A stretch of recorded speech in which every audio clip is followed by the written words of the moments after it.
রাত 12টার সময় হাজব্যান্ডকে সারপ্রাইজ দেওয়ার জন্য মাথায় একটা আইডিয়া চলে এলো। পিছনে যে ব্যাকগ্রাউন্ডটা দেখতে পাচ্ছ, এটাকে আমি এখন সুন্দর করে ডেকোরেশন করব। তো এখানে দেখো সবকিছু আমি নিয়ে নিয়েছি, বাট আগে থেকে কোনো ডিজাইন সিলেক্ট করে রাখিনি। আমি কেমন কি সাজাবো, আজকে যেটাই আমার মনে আসবে সেভাবেই সাজাবো।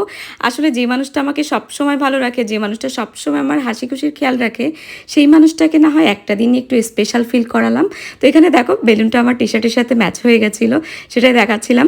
তো দেখো এই যে ফাইনালি কিন্তু আমি ব্যাকগ্রাউন্ডটা রেডি করে ফেলেছি। কেমন লেগেছে অবশ্যই জানিও, আর কীভাবে কী করলাম সেটা কিন্তু সব কিছু তোমরা লং ব্লগটা দেখতে পারবে।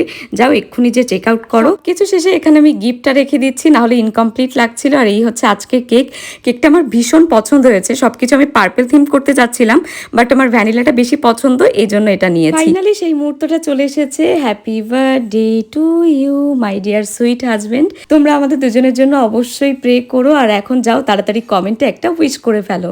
দেখা হচ্ছে আরেকটা ব্লগে।